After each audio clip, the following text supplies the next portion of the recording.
여러분 안녕하십니까. 온라인 교육기관 기사에서 화약류 강의를 하고 있는 이정훈입니다.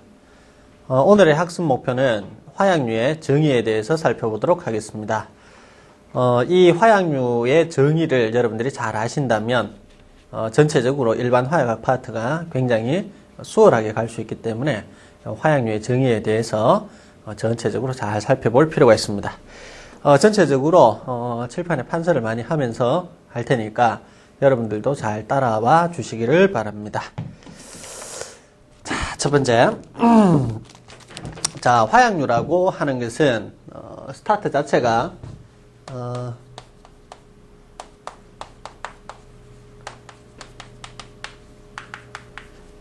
불안정 결합에서 이제 출발을 하게 됩니다. 화약류는요, 일단, 터져야 되겠죠. 여러분들 잘 알고 계시는 화약, 폭약, 발파 이런 개념 자체는 결국은 터져야 하는 것이기 때문에 이 자체가 안정된 결합이라면 터지지 않겠죠. 그래서 불안정 결합이라야만이 어떤 그 폭발 반응식을 유도할 수 있는 것입니다. 근데 이 불안정 결합을 우리는 어떤 상태로 만들어줘야만이 결국은 폭발 반응이 일어나게 되냐 하면 외력, 즉 여기에서 우리가 이야기하는 외력이라고 하는 부분이 이제 작용하는데 여기에는 어떤 열이 크게 작용한다든지 굉장히 뜨겁다는 이야기입니다. 또는 또 뭐가 있겠습니까? 충격, 마찰, 뭐 여러 가지가 있을 수 있습니다. 사실은 그죠? 그래서 어떤 불안전 결합에 열을 굉장히 가했다. 그 다음에 충격을 굉장히 강하게 줬다. 또는 어떤 마찰을 굉장히 심하게 가했다.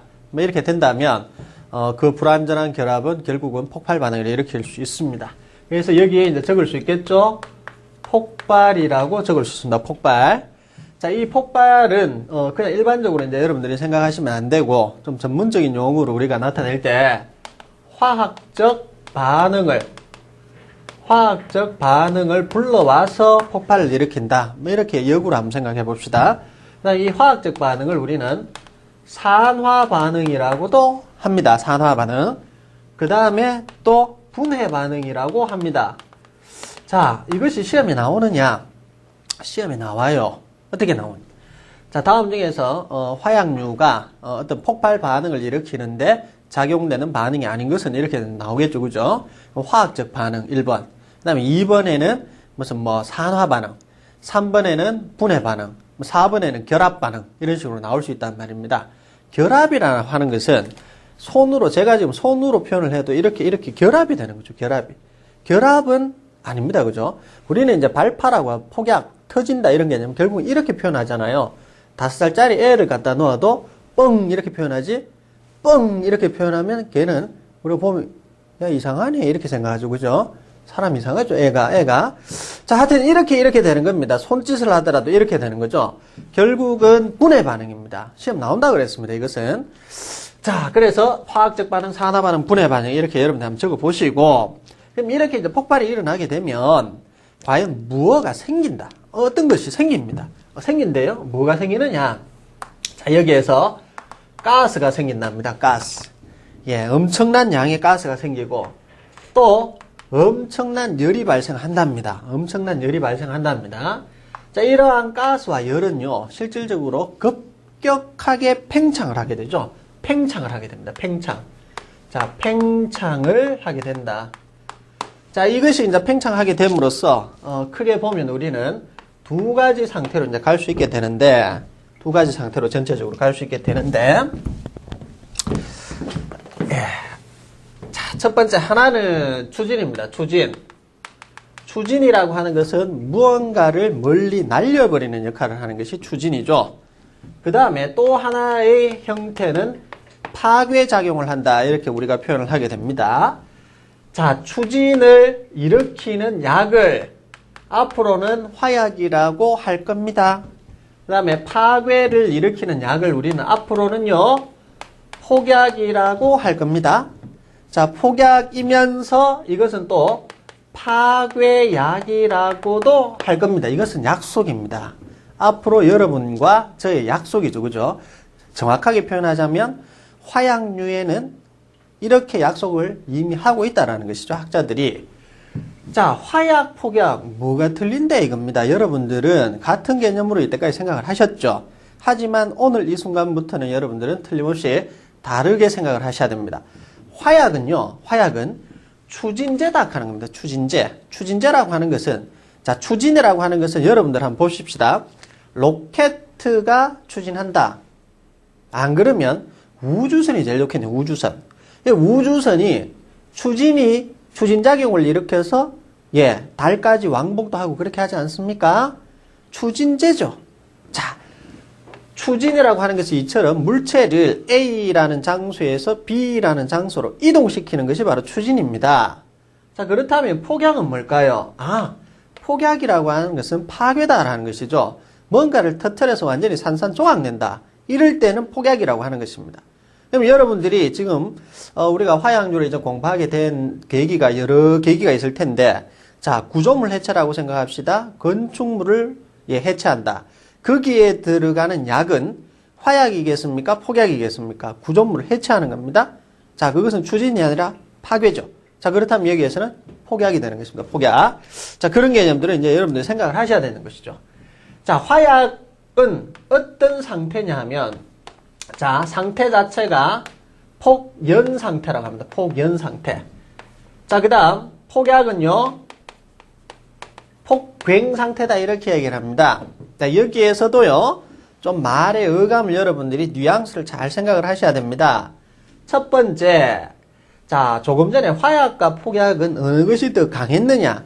무언가를 더 부수고 깨뜨리고 하는 개념이 폭약은 강했죠. 화약은 뭔가를 이동시키는 역할밖에 못했죠. 어느 것이 더 강하냐라고 했을 때 단독적으로 폭약이 더 강했다는 것입니다. 여러분들 그렇게 생각하셨죠? 자, 그러면 상태인데, 이것은 폭연 상태고 이건 폭괭 상태다. 둘 중에서 어느 것이 더 강한 개념이겠습니까? 당연하게 폭괭 상태가 더 강한 개념이겠죠? 어감 자체에서도 당연하게 나타납니다. 연자는 굉장히 연해 보여요. 하지만 폭괭은 굉장히 굉장해 보입니다. 그죠? 자, 이런 식으로 여러분들이 좀 생각을 해주시면 좋겠습니다. 자, 폭연 상태는요, 폭약이, 즉 화약이 타 들어가는데, 정확한 표현은 화약이겠네요. 화약이 타 들어가는데 시간이 10에서 300m/s 정도로 타 들어가는 것을 우리는 폭연 상태다. 이렇게 이야기를 하고요.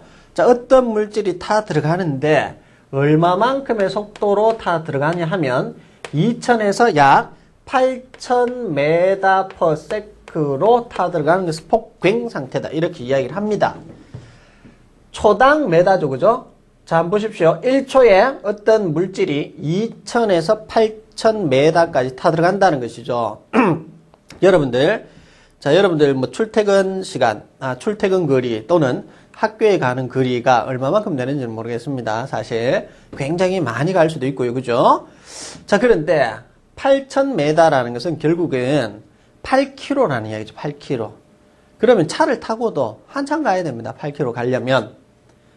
그러나 이 8000m/s라는 것은 뭐냐면 1초에 8000m를 타 들어간다는 이야기입니다. 자, 그랬을 때 우리가 한번 생각해 보죠. 머릿속으로. 자, 어떤 물질을 바닥에 이렇게 일직선으로 쭉 깔았어요. 일직선으로 쭉 깔아서 쭉 한 8km 정도씩 8km 정도 깔았습니다. 자, 불을 붙이든지 점화를 하든지 이렇게 딱 하니까 1초 하니까 벌써 8km 타 들어갔다는 이야기죠.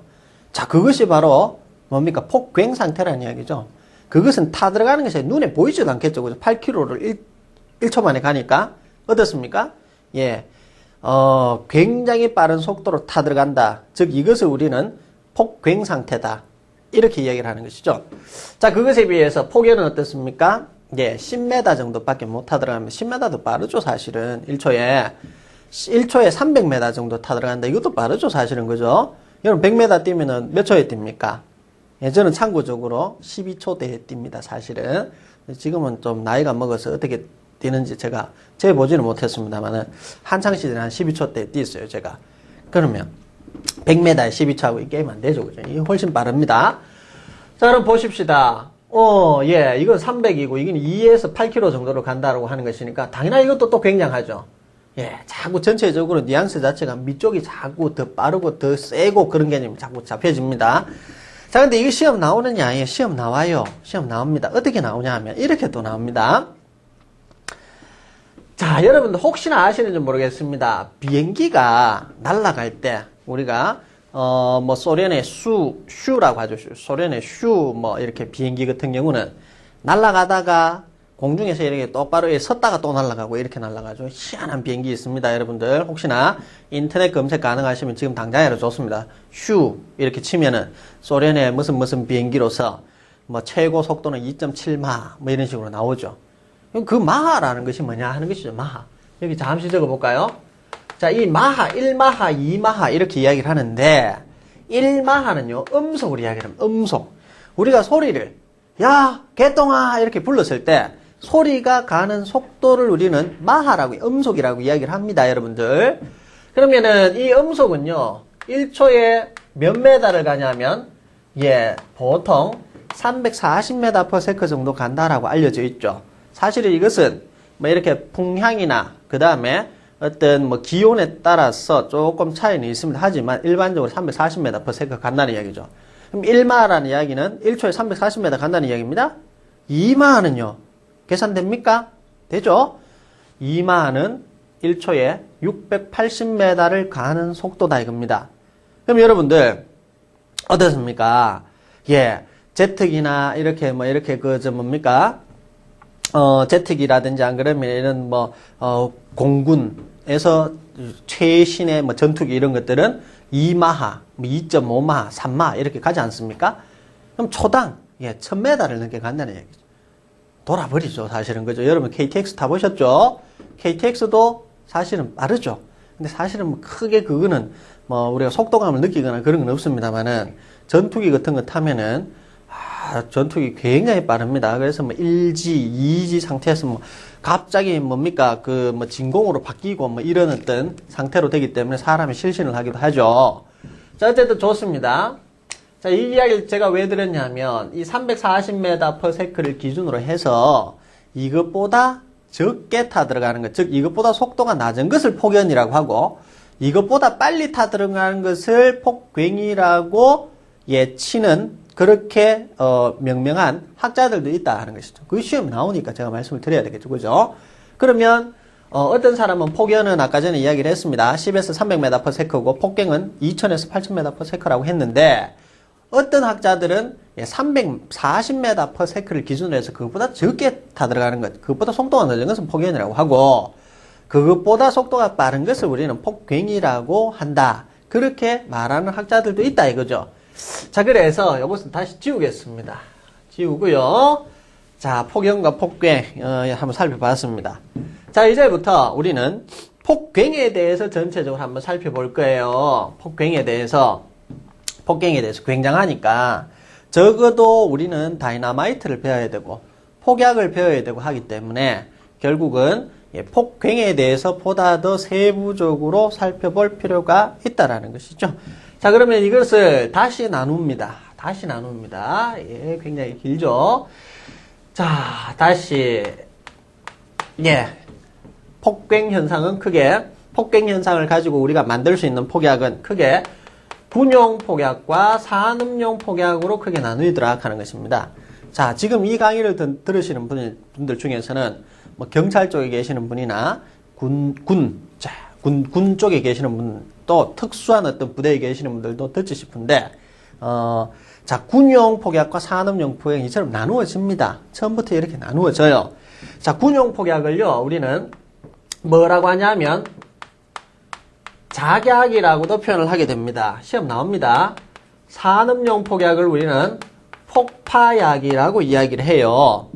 자, 군용 폭약의 대표적인 폭약들이 지금 한번 적어볼까요? TNT, 또 그 다음에 P/A라고 하는데 피크린산입니다. 피크릭 에이시드 이렇게 해서 피크린산이라고 표현을 하고요. 또 더 있습니다. 뭐 테트릴 이런 것들은 바로 우리 군용 폭약에서 잘 등장하는 폭약의 종류이기 때문에 뭐 이런 것은 어떻게 외우는 암기법, 비법이 있다든지 이런 건 없습니다. 그냥 외우셔야 됩니다. 무단히 그냥 외우셔야 되죠. 그죠?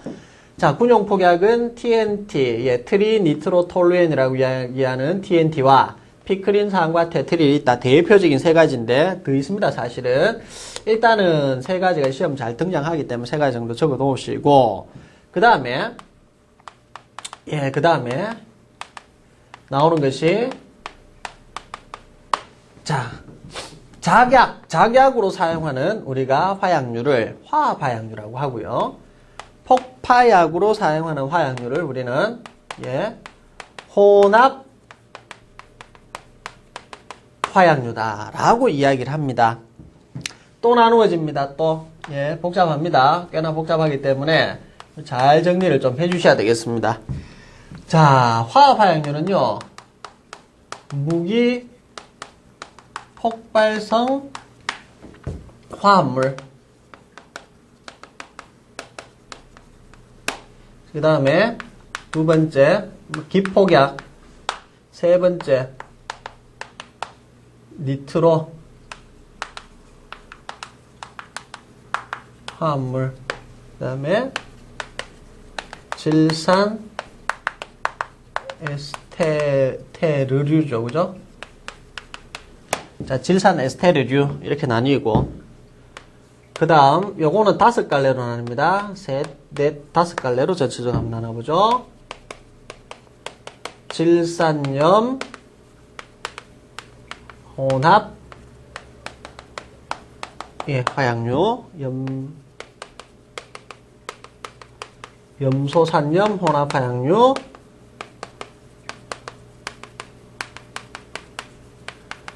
과염소산염 혼합 화약류, 그 다음에 액체 폭약과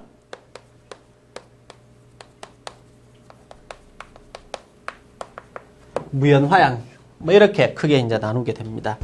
자, 여기에서 이제 나누어지는 것은 여러분들이 일단 암기입니다. 무조건 이제 암기고, 첫째로 이렇게 이제 암기를 하라라고 했을 때 부담을 여러분들이 많이 느끼시는 것 같은데, 이것을 처음부터 암기하려고 하면은 누구나 못 외웁니다. 하지만 여러 번 반복을 하는 이야기죠. 자꾸 공부는 반복을 해 주셔야 됩니다. 머리에 지금은 안 들어갑니다.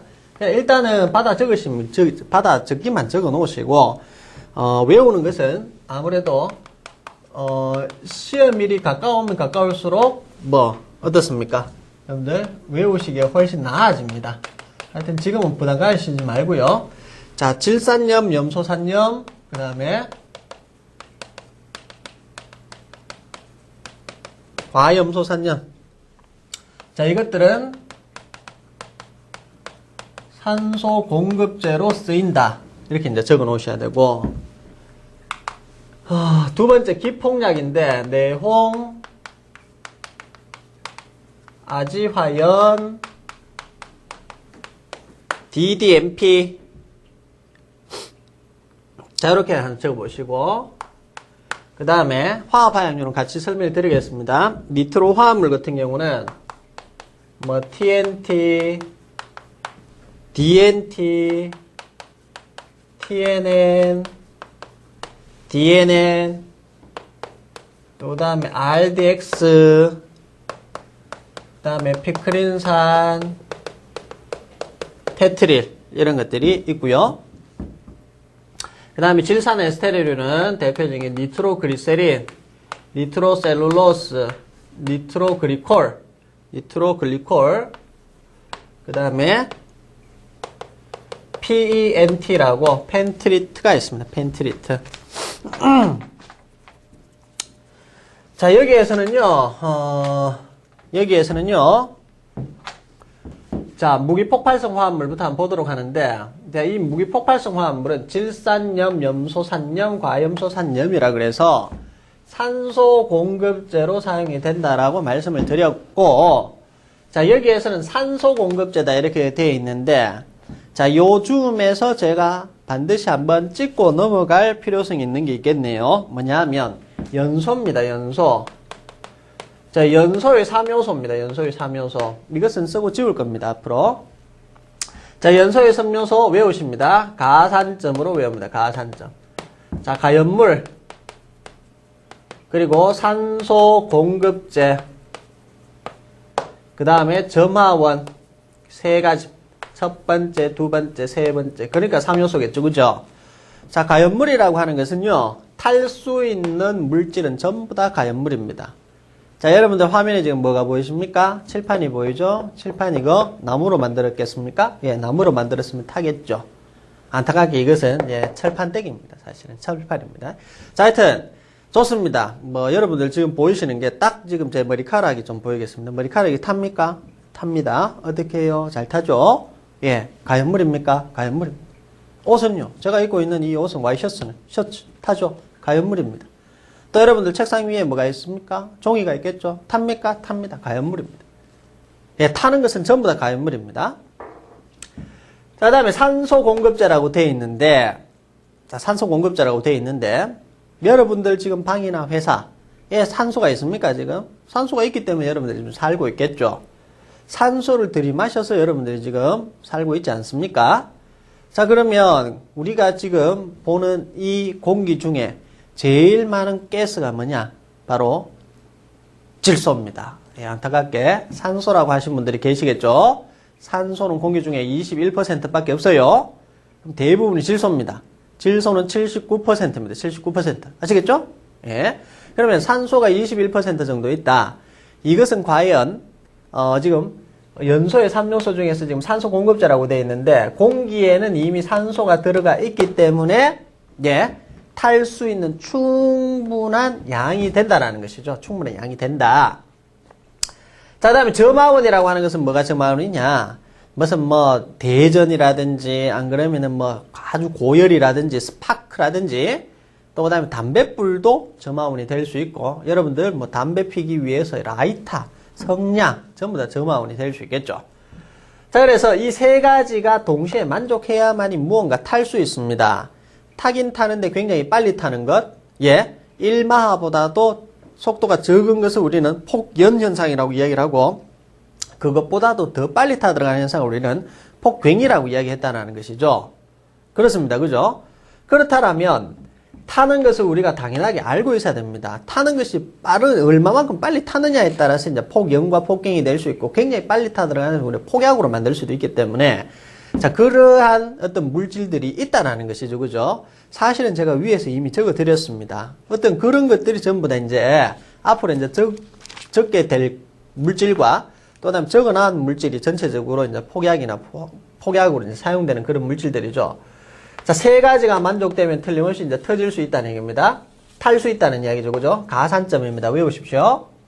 자, 이 중에서 산소 공급제라고 하는 것이 있는데, 산소 공급제.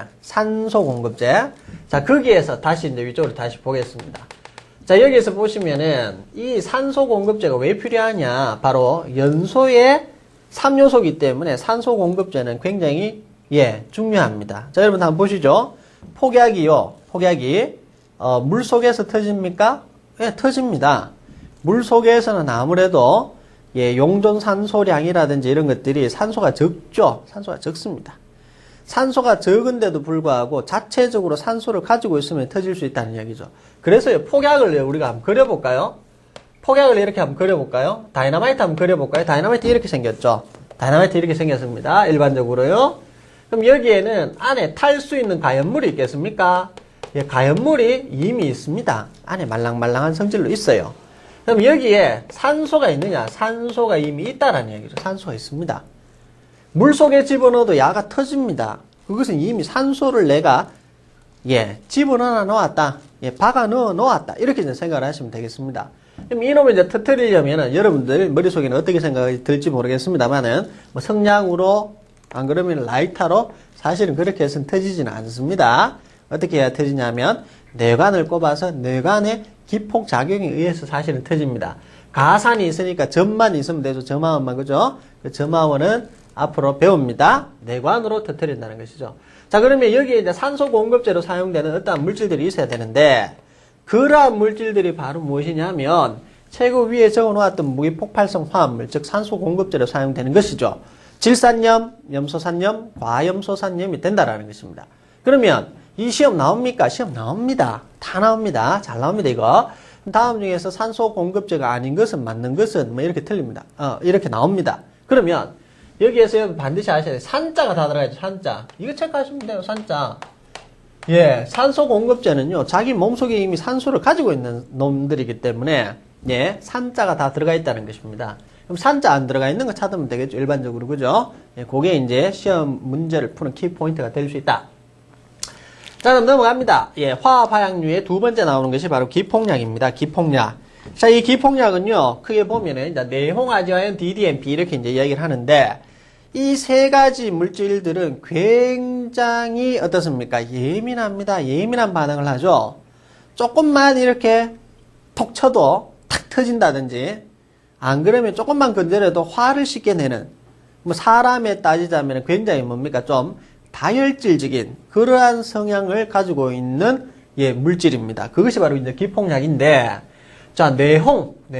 왠지 뭐 홍자가 들어가니까 좀 빨갈 것 같고, 좀 열 잘 받을 것 같고, 그렇게 보인다. 그죠? 내홍. 이렇게 됩니다. 자, 이 내홍은요, 다른 말로는 뇌산수원2라고도 합니다. 뇌산수원2. 2는 뭐 이렇게 됐습니다. 2는. 뇌산. 뭐 수은2라 그래가지고, 뭐 이렇게 다른 명명이 있습니다. 자, 다음에 아지화연이 있습니다. 아지화연. 아지화연도 마찬가지. 나변자겠죠. 그죠? 나변자. 그러다 보니까 다른 표현이 있는데요. 뭐 여러분들 적어 놓습니다. 질화납이라고 합니다. 나변자니까 질화납이라고도 표현을 합니다. 그 다음 DDMP는 어떻게 되냐면 디아조 디니트로페놀이라고 합니다. 디아조 디니트로 예, 페놀 뭐 이렇게 이제 이야기를 하죠. 세 가지 예, 굉장히 못된 성질을 가지고 있다. 조금만 건드려도 쉽게 폭발할 수 있는 그런 물질들이 되겠습니다.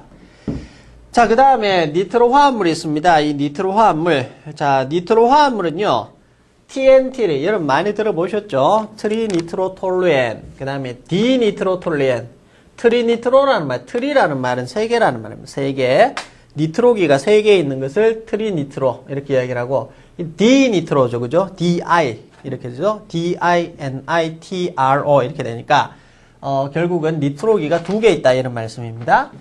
그 다음에 TNA는 뭐냐 하면 예, 트리니트로나프탈렌, 그 다음에 디니트로나프탈렌, RDX 이것은 우리가 헥소겐이라고 이야기합니다. 헥소겐. 그 다음에 아까 이야기했죠? 피크린산. 그 다음에 테트릴 이런 것들이 있습니다. 테트릴 이런 것들이 있습니다. 자, 여기에서 여러분들 하나 짚고 넘어가셔야 될 게 있습니다. 니트로 화합물은요, 어떠한 성질을 가지고 있냐면 자연분해가 없고 흡습성이 없다. 적어 놓으셔야 됩니다. 자, 이것은요, 뭐, 어디다 한번 적어 볼까요? 여러분들 나름대로 한번 적어 봅니다. 니트로 화합물은 자연분해가 없다는 뭐, 이렇게, 가위표를 하도록 하죠. 자연분해가 없고, 흡습성이 없다. 뭐가 없느냐? 니트로 화합물이 이렇습니다. 중요한 표현입니다. 자연분해라고 하는 것은 자연적으로 가만히 놔둬도 분해하는 성질이죠. 확 이렇게 분해하더라. 그러면 분해라는 반응은 결국은 폭발 반응이라고 앞서 말씀을 드렸지 않습니까? 자연적으로 분해한다 이 말이죠. 굉장히 별로 좋지 못한 성질입니다. 안전성이 없어요. 우리가 저것을 이렇게 사용하기 위해서 자연분해가 일어난다 이러면 자연적으로 터질 수 있는 거니까 굉장히 위험한 것을 뜻합니다. 흡습성이 없다 이렇게 돼 있는데, 자, 흡습성이 없는 것은 일반적으로만 그나마 좋다 이렇게 봅니다. 왜냐하면 물기를 빨아당기면은 폭약이 보다 더 위험해질 수도 있고, 때에 따라서는 더 나빠질 수도 있고, 성능이 나빠질 수도 있고, 이렇게 될 수 있겠죠. 그죠? 그래서 자연분해 성질과 흡습성이 없는 것이 니트로 화합물이다.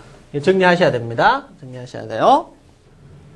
자, 그 다음에, 뒤쪽에 이제 나오는 것이 뭐냐 하면은, 뒤쪽에 나오는 것이 있는데, RDX, 피크린산, 테트릴 있죠? 이 세 가지 색깔은 육안으로 확인하면 백색입니다. 백색. 요것도 하나 적어 놓도록 합니다. 백색이다, 흰색이다 하는 것이죠. 그죠? 자, 그 다음에 밑에 있습니다. 니트로그리세린, 질산에스테르류 굉장히 중요한 것인데, 질산에스테르류는 어떤 성질이냐면, 자연분해의 성질이 있고요. 자연분해의 성질이 있고, 흡습성이 없습니다. 자연분해의 성질이 있고, 흡습성이 없다. 제가 조금 전에 말씀드렸습니다만, 자연분해의 성질이 있으면은 좋은 성질입니까? 나쁜 성질입니까? 예, 나쁜 성질입니다. 나쁜 성질. 자연분해 성질을 가지고 있대요. 자기 혼자 터질 수 있다는 것을 말합니다. 흡습성이 없다 이렇게 되어 있죠. 그죠? 흡습성이 없다는 것은 일반적으로 좋은 성질로 보여집니다. 자, 질산에스테르류는요. 한 집안이라고 생각하십시오. 한 집안이다. 한 집안이다.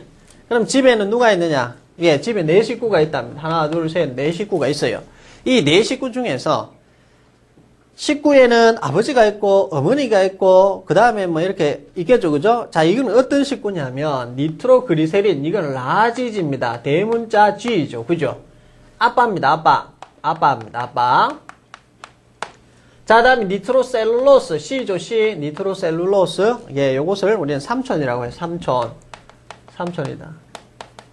그 다음에 니트로그리세린에 니트로그리콜이죠. 죄송합니다. 니트로그리콜 G죠. 이거 아까 G였는데 라지 G였는데 이거는 스몰 G다. 그죠? 예, 그래서 이것을 우리는 아빠의 분신인 아들이라고 합시다. 아들. 자, 마지막 PENT. 이상합니다. 전부 다 니트로 이렇게 성이 니트로가였는데 니트로씨였는데 이것은 어떻습니까? PC죠. 집안에 성이 다른 사람이 한 명 있죠. 그죠? 성이 다른 사람.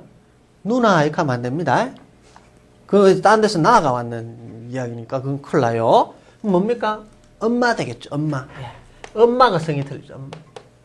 엄마입니다. 엄마. 자, 그러면 딱 말이 떨어집니다. 아들, 삼촌, 아빠, 삼촌, 아들, 엄마 이렇게 이제 되겠죠. 자, 이렇게 되고 이 중에서 이제 가장 이제 대장 역할을 하는 것이 바로 니트로그리콜이다 이렇게 되겠습니다. 자, 이 중에서요, 이제 이거는 지우겠습니다. 아빠, 삼촌, 이거는 지워버리고요. 자, 우리가 여기에서 이렇게 보면 첫 번째 니트로라는 말이 들어갑니다. 근데 질산에스테르류죠. 니트로 화합물이 아닙니다. 여기서 많이 헷갈립니다. 여기서 여러분들이 다음 중에서 질산에스테르류가 맞는 것은 아닌 것은 시험에 무조건 나옵니다. 잘 나와요, 이거. 굉장히 잘 나옵니다. 한 해 안 나오면 다음에 나오고 뭐 이런 식입니다. 자, 그러면 니트로라는 말이 들어가면 질산에스테르. 니트로 화합물 아닙니다. 자, 그 다음에 요 세 개까지, 즉 아들까지는 자연분해의 성질이 굉장히 강하답니다. 자연분해의 성질이 굉장히 강하다. 아까 전에 제가 말씀드렸죠. 조금 전에 질산에스테르는 자연분해의 성질이 있는데 자연분해의 성질이 이 세 가지는 즉 전부 다 아들들이고 남자들이죠. 그죠? 굉장히 강합니다. 굉장히 강해요. 펜트리트는 엄마 시집 왔죠. 다른 집안에서 시집을 오다 보니까 원래는 자연분해의 성질이 별로 없었대요. 근데 집에 와서 아빠하고 같이 아들 놓고 살다 보니까 따라가겠죠. 그죠? 아빠가 성질이 더러운데 그러면 엄마도 더러워지겠죠. 같이. 그죠? 자, 그래서 어떻습니까? 자연분해의 성질이 있긴 있습니다. 근데 원래 천성이 착한 사람이다 보니까 자연분해의 성질이 보다 약하다 이렇게 한번 적어볼까요? 보다 약하다 이렇게 한번 적어보도록 하겠습니다. 이렇게.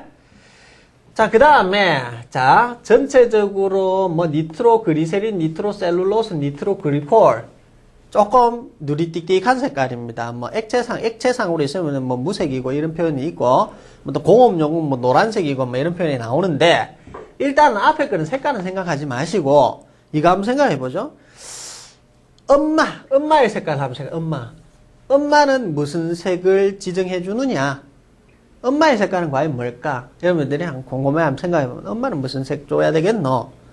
굉장히 많은 색이 있지 않습니까? 256 색입니까? 트루 컬러? 예, 하여튼 굉장히 많은 색으로 여러분 생각해보면 여러 가지 색깔이 나올 수 있을 텐데 그래도 엄마는 한국적인 정서에서는 흰색이 안 맞겠습니까?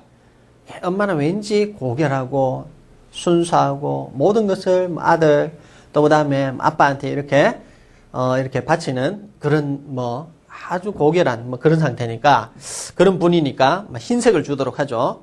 혹시나 여러분 검은색 이렇게 생각하셨으면 좀 이상한 분이고 하여튼 흰색이 좋을 것 같아요. 그래서 이건 어떻습니까? 펜트리트의 색깔은 흰색입니다. 흰색, 백색이죠. 그런데 조금 전에 한번 봅시다. IDX와 피크린산과 테트릴, 야들도 백색이었죠. 야도 백색이죠. 그럼 이까지 같이 묶는 게 낫겠네요. 같이 묶어서 전체적으로 위는 백색이다 이렇게 하는 게 좋다 이거죠. 백색이다. 이렇게 외우는 겁니다. 그 다음에 야들은 백색이면서 뭔가 또 하나의 공통된 성질을 가지고 있습니다. 무엇이냐면요. 뇌간의 첨장약으로 사용된다는 것이죠. 뇌간에. 그냥 적어놔요. 뇌간은 아실 거고 많이 들어봤을 거고 첨장약이다. 첨장약. 되겠습니까? 첨장약. 지금 뭔지 모릅니다. 그냥 적어놓기만 하는 타임입니다. 지금은요. 자, 그 다음 여기에서 또 하나 보실 것이 있습니다. 질산 에스테로가 시험에 잘 나오는데, 자, 질산 에스테로는 성질이 어떠냐? 자연분해 성질이 있고 흡습성이 없다라고 했죠. 그런데요, 흡습성이 있는 놈이 한 놈 있습니다. 흡습성이 있는 놈. 자, 우리가 돌연변이라고 하죠. 왜? 보통 보면 집안에도 이렇게 돌연변이로 태어나는 게 있죠, 그죠? 개라고 하면 이상하고 돌연변이로 태어나는 사람이 있지 않습니까? 예, 자식에서 있죠, 자식에서. 돌연변이는 자식이 나야지 있잖아. 그럼 누가 지금 흡습성이 있겠어요? 눈치 빠른 분들은 벌써 찍었죠, 그죠? 예, 그렇습니다. 니트로그리콜. 이 아들은 바로 흡습성을 가지고 태어나 버렸죠. 예, 돌연변입니다.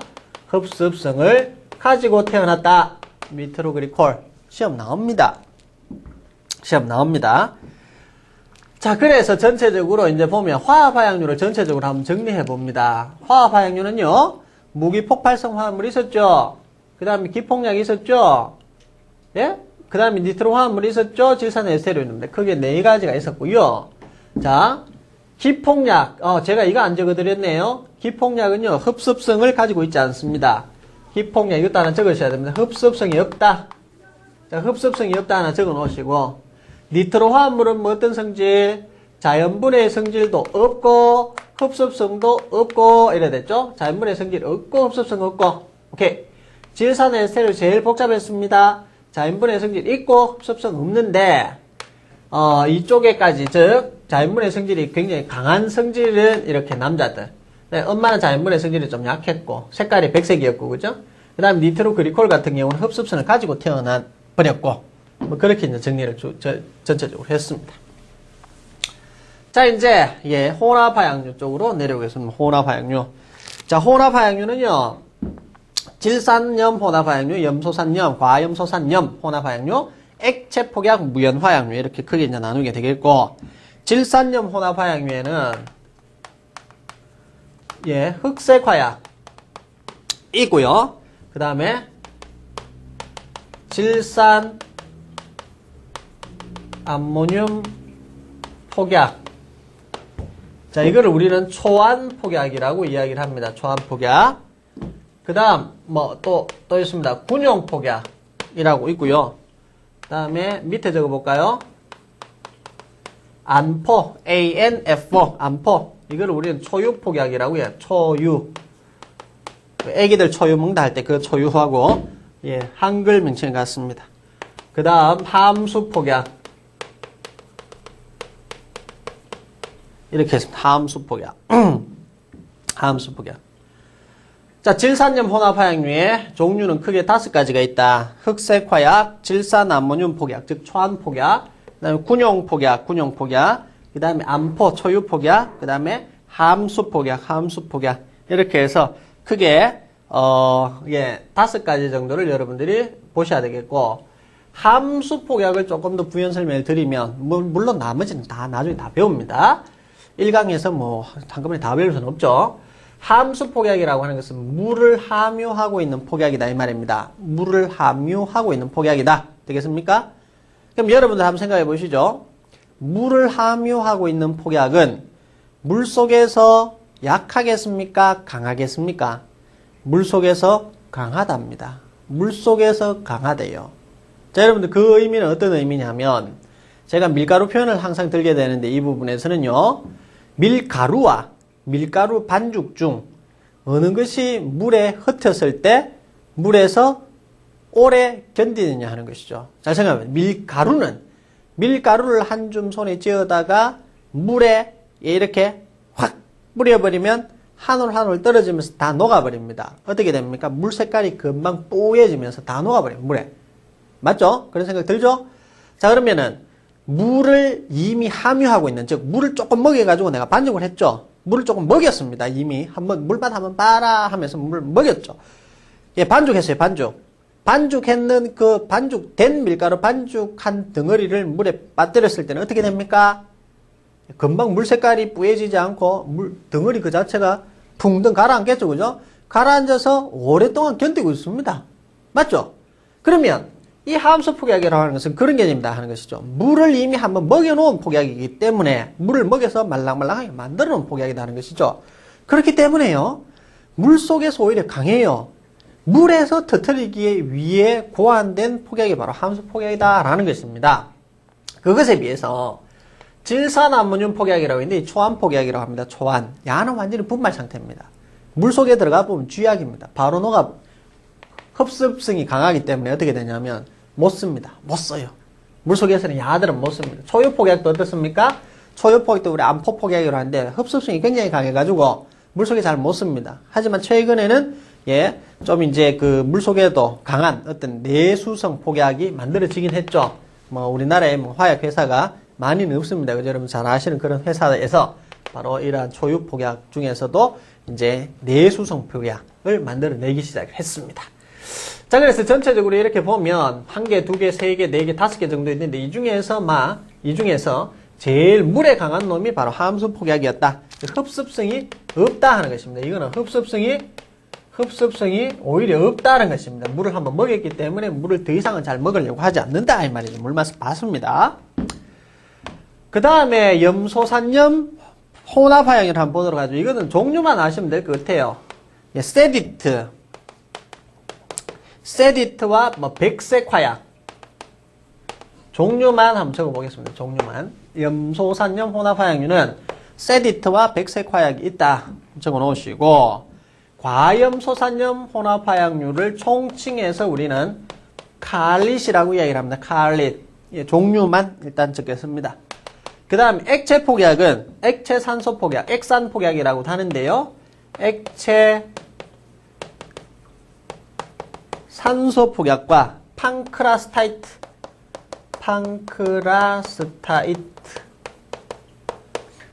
자, 종류만 외우십니다. 종류만. 마지막으로 무연화약류. SB 화약이라고 합니다. SB, 싱글 베이스 파우더. 또 그 다음에 DB 화약. 더블 베이스 파우더. 뭐 또 그 다음에 TB도 있겠죠. 트리플 베이스 파우더. 뭐 이런 것들이 있긴 있어요. 있긴 있습니다. 싱글 베이스는요, 뭐 베이스가 되는, 즉 기초가 되는 것이 한 개 있다 이 말이에요. 싱글이다 이 말이죠. 뭐를 기초로 했느냐? 한번 보셔야 될 것 같아요. 니트로셀룰로스라고 3000이었죠. 제 위에서 그죠? 니트로셀룰로스라는 폭약을 가지고 만든 폭약이다 해서 이것을 한 개로 했다 해가지고 일기제 화약이다 이렇게 표현하기도 합니다. 자, 그 다음에 더블 베이스 파우더는요, 니트로글리세린에다가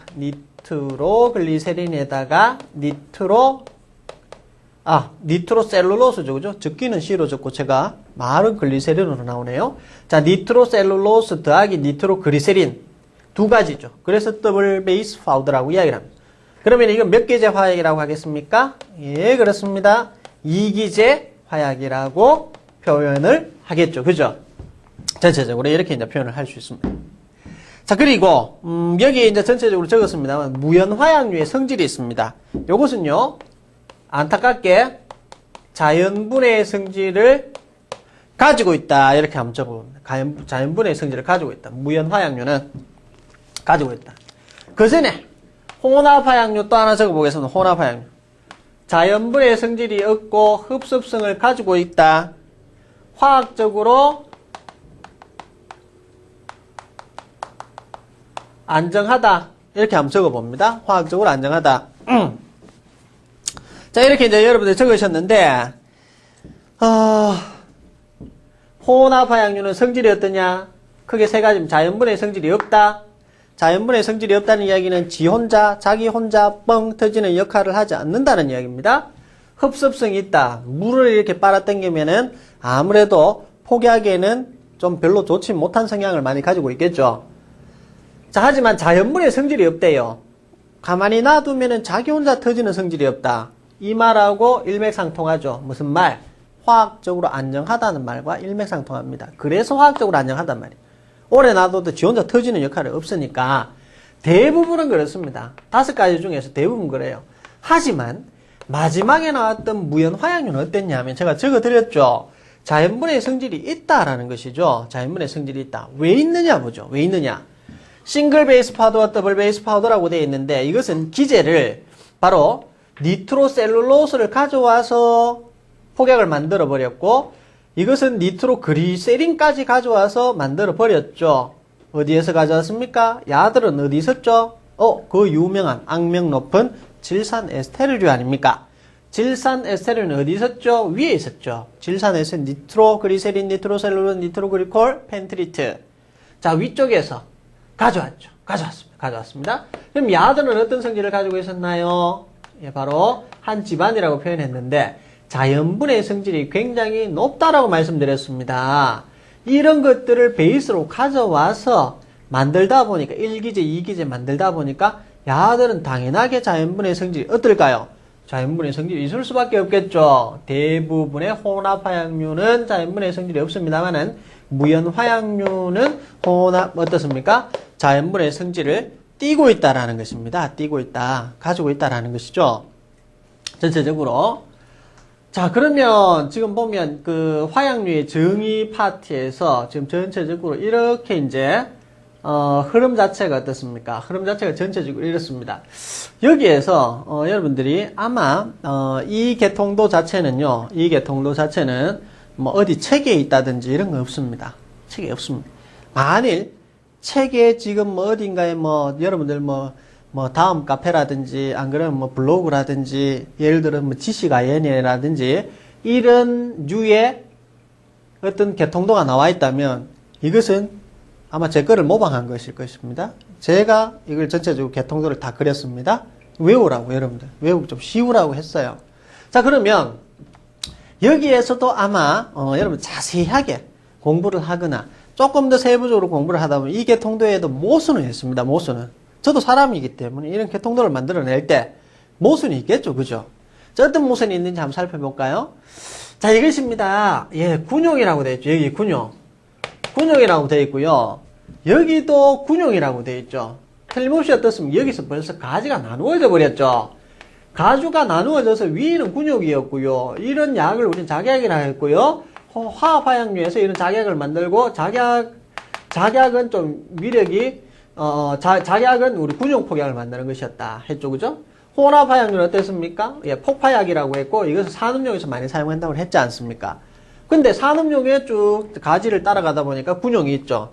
근데 이것은 위치적으로만 전체적으로 한번 생각을 하시고 위치적으로 생각하시죠. 이게 뭐 상충되어 가지고 시험 문제 나온다든지 이런 경우가 없기 때문에 여러분들이 이 부분만 좀 그냥 이 계통도에서 조금 좀 어폐가 있다 이 정도로 이제 생각을 해주시면은 될 것 같아요. 그대로 우리가 수능을 하자는 이야기죠. 공부를 하면서. 자, 그다음 전체적으로 보면 이 부분에서 이제 한번 보도록 하는데 군용 폭약과 산업용 폭약이 있는데요. 이 두 가지의 큰 차이점은 뭐냐면 군용 폭약은 인마살상입니다. 사람을 많이 죽입니다. 실질적으로 군용이라는 것은 전쟁이 일어났을 때 사용될 수 있는 것이 바로 군용이겠죠. 그죠? 그렇다면 어떻습니까? 예, 사람 많이 죽이면 됩니다. 사람 많이. 안전성, 즉, 사람을 많이 죽이면 됩니다. 산업용은 어때요? 산업용. 산업용은 굉장히 안전해야 됩니다. 여러분들 군용과 산업용을 첫째로 나눌 때, 지금 군대에 계시는 분들이 이거 배우실 텐데, 군용 폭약과 산업용 폭약은 틀리면 여기서 갈려버려요. 안정하게 사용된다. 안정하게. 사람 죽이려고 하는 것이 아닙니다. 산업용 폭약은. 건물을 무너뜨고요, 터널을 뚫고요, 그 다음에 밑에 있는 기저 암만을 깨뜨리고요, 그 다음에 교각을 무너뜨리고요, 그런 데 사용하는 것이 산업용이 나가는 것이죠. 자, 그래서 그런 개념을 여러분 가지면서 전체적으로 생각을 하시고, 자, 오늘 했던 것에 대한 전반적인 요약 정리를 한번 하도록 하겠습니다. 요약 정리는 이 칠판에 실질적으로는 다 있습니다. 칠판에요. 칠판에 다 있습니다. 첫 번째, 불안전한 결합 상태. 불안전한 결합 상태에 외력이 가해지면은 이것이 이제 폭발을 일으키게 된다. 가스와 열이 팽창을 하게 된다. 그것을 가지고 우리는 사용을 해야 되겠죠. 그죠? 그 위력을 가지고 틀림없이 사용을 해야 됩니다. 굉장한 힘을 가지고 있기 때문에요. 추진약으로도 사용이 될 거고요. 추진약. 그 다음에 파괴로도 사용이 될 겁니다. 그래서 파괴작용을 일으키는 것을 우리는 폭약, 폭괭작용이다라고 이야기를 하고 이것이 가지가 굉장히 많이 이제 뻗쳐져 있겠죠. 그죠? 그래서 추진은 화약 정도고 폭연 정도고 뭐 이런 것들 전체적으로 시험이 나옵니다. 예, 폭연의 속도는 어느 정도냐, 폭병의 속도는 어느 정도냐 전체적으로 나올 수 있겠고, 예, 폭약을 전체적으로 나누면은 군용 폭약과 산업용 폭약으로 나눈다라고 볼 수 있고, 군용 폭약 화합화약류고요. 화합화약류 무기 폭발성, 기폭약, 니트로 화합물, 질산 에스테르류가 있었죠. 그 다음에 이 혼합 화약류는 어떻습니까? 혼합 화약류 5가지가 있습니다. 질산염 혼합 화약류, 염소산염, 과염소산염, 그 다음에 무연 화약류, 액체 폭약. 전체적으로 있었습니다. 잘 정리를 하시고요. 다음 시간부터는 여러분들이 조금 더 이제 책을 토대로 해서 조금 더 깊은 파트까지 여러분들이 다룰 수 있을 것이라 생각을 합니다. 자, 다음 시간에 뵙겠습니다. 수고하셨습니다.